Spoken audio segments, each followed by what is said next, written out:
A lot of times we meet people that make us lose hope. They say things to us that disappoint us or make us feel like, yeah, you're right, I am scum. They'll tell you how haram you and your actions are, how evil you become, etc., etc. Don't confuse the disappointment people have with you with the disappointment Allah might have with you. They're not the same thing. They're not the same thing.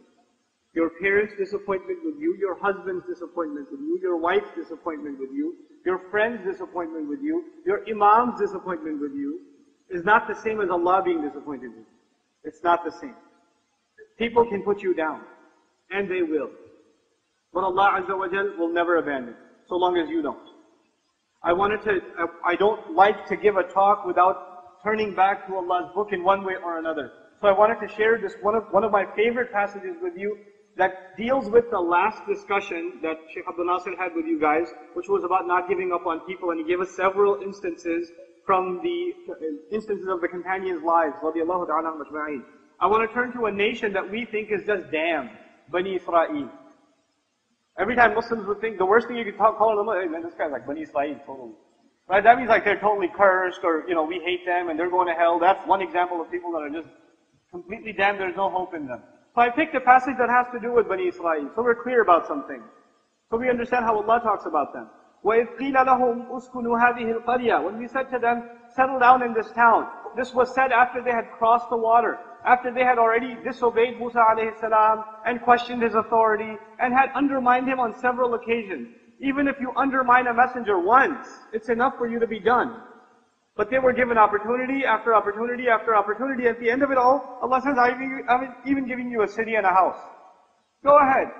So, Al-Qarya, كُلُوا مِنْهَا وَكُلُوا مِنْهَا حَيْثُ شِئْتُمْ And eat from it whatever you want. وَقُولُوا حِطَّةً It's one condition. As you go in, you should be saying hitta, which means forgiveness. As you walk into the city as conquerors, you should enter into the city in a state of sajda. وَقُلُوا الْبَابَ سُجَّدًا Enter into the city in a state of sajda. Some of you might be confused. How do you enter the gates of a city in the state of sajda? Right? Because sajda is on the ground. Now, how are you going to enter? It's going to hurt your forehead a little if you try to do that. Well, understand, those of you that play like games like Assassin's Creed or one of those like 16th century, 14th century video games, they draw a map of these ancient cities for you with gigantic gates. Right? They have a colossal gate in you. This is what old cities were like. They were gated all around, and they had this one massive gate you go through. And the conquerors are riding into that gate, through that gate on their horses.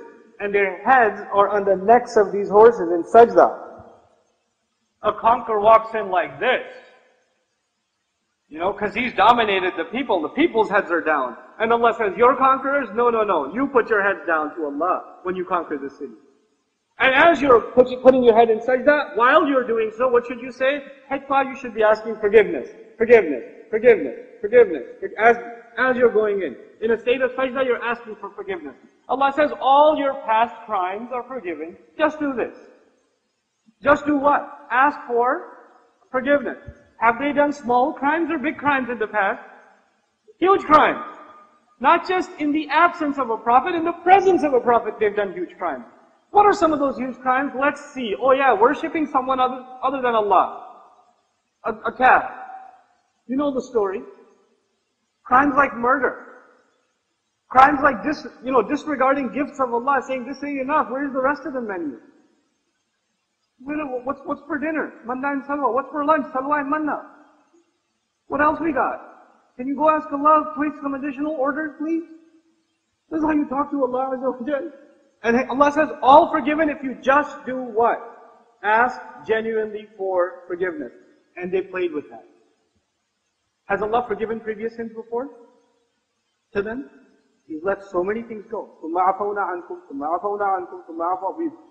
Then we pardon you, then we pardon you, then we pardon you. But when they played around with forgiveness, Allah says, نَغْفِرْ لَكُمْ خَطِيئَاتِكُمْ You just ask for forgiveness, we will cover your extended list of sins.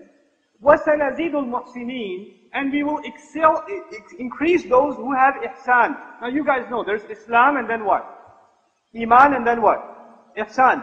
Allah is talking to people that have a long list of sins, and He's saying, just if you ask for forgiveness, there is no end to how awesome you can become. You can even become from the muhsinin. You never know what someone can achieve, even if their track record is bad. Allah cleans the slate only because they asked for forgiveness. But what did they do? فَبَدَّلَ الَّذِينَ ظَلَمُوا مِنْهُمْ قَوْلًا غَيْرَ الَّذِي قِيلَ لَهُمْ. They replaced the word that was given to them. The word was, the instruction was forgiveness. They replaced forgiveness with mockery. They made a mockery out of forgiveness. That's one thing Allah won't forgive. Allah gave you one thing that can get rid of all your crimes, and you make fun of that one thing, which is what? Asking for forgiveness. What do we learn from that? And Allah sent them a punishment from the sky, immediately. Didn't even wait for Judgment Day. He didn't even, for the rest of Bani Israel, Allah told them, إِلَىٰ أَجَلٍ مُسَمًّى, until a given time. But for this group that played around with Allah's offering of forgiveness, the ones that played with that, Allah sent them the punishment immediately, بِمَا كَانُوا يَفْسُقُونَ, because of the corruption that they used to be engaged in. What do we learn from that? Don't make fun of the power of forgiveness. Don't make light of forgiveness. Take it seriously that you're going to ask Allah for forgiveness. Don't say, astaghfirullah. No, it's not a light matter. It's a serious matter. It means you come back to Allah. Because that's something Allah will not procrastinate punishing you for. This is what will connect you directly to Allah Azza wa Jalla. So don't make light of it. Don't be like that.